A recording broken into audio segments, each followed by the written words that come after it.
Okay, for today's video nga guys, alam niyo na siguro kung anong gagawin natin. So ayun nga, gagawa tayo mga idol ng keychain dahil dumating na yung in-order natin na cover niya. So ayun nga, ayan, busy na tayo dyan. Sinukat na natin yung laki ng paglalagyan natin at ipiprint natin na picture na ilalagay natin dyan.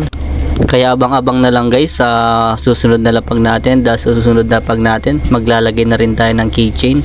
Kasamang keychain na yung lapag natin. Dagdag souvenir mga idol. So ayun nga, gumawa muna tayo. Nagprint tayo ng 2 piraso. Sample lang muna natin yan. Kung maganda yung kalalabasan. Saka yung size niya kung sakto ba.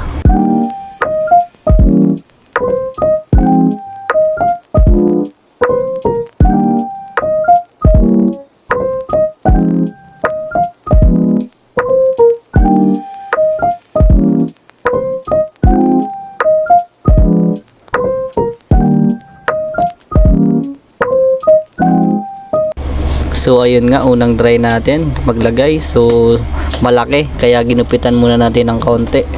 So ayun, yun, swak na swak na yung ginawa natin na picture.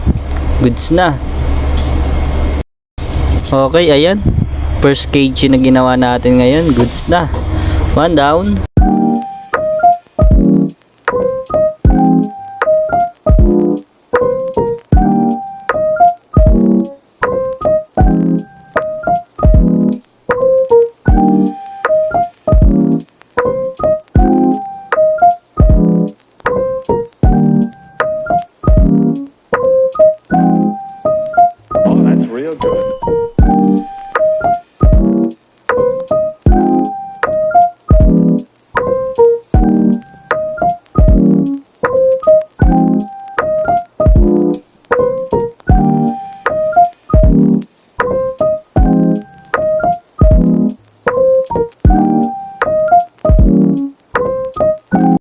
At syempre mga idol, pipirmahan natin yan sa likod mga idol para naman original, may pirma natin yan.